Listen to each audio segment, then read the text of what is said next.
While the damage from Friday's quake is still unfolding, one thing is clear. Japan was ready for this one. Japanese cities are one of the strongest in the world. 6,000 people were killed in the Kobe quake of 1995. That was Japan's wake-up call. The government authorized $500 million to outfit the country with more than 1,000 ground sensors that measure the distance between quake waves.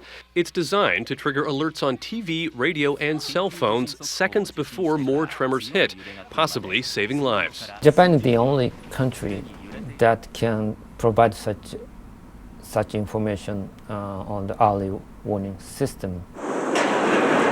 Japan pours $100 million annually into earthquake research and preparedness. I think there's no dispute it's the world's best seismic network. Geographically, Japan is only 4% the size of the U.S., but its annual quake budget is about twice what it is here. Still, one project in the U.S. hopes understanding quakes will lead to early warnings.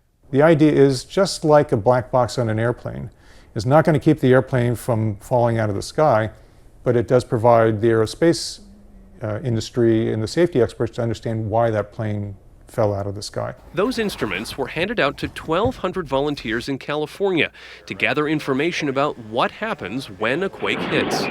Earthquake prediction, nobody has reliably done that. It'd be more towards earthquake understanding. Getting a warning of several seconds is one thing, but what about more than that?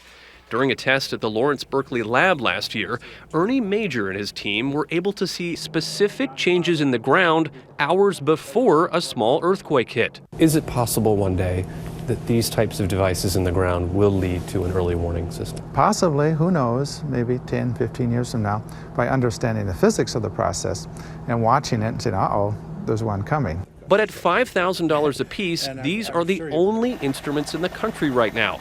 By comparison, they're installed all over Japan. That country also regiments drills like these and has enforced new building codes with design innovations that allow skyscrapers to teeter instead of topple. So until scientists here are able to accurately predict earthquakes, they're working to make buildings safer.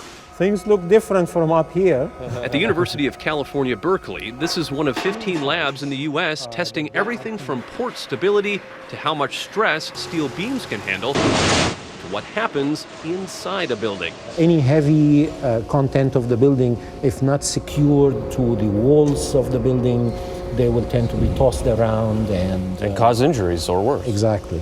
But without significantly more funding, those types of tests remain in the lab, leaving millions of people vulnerable.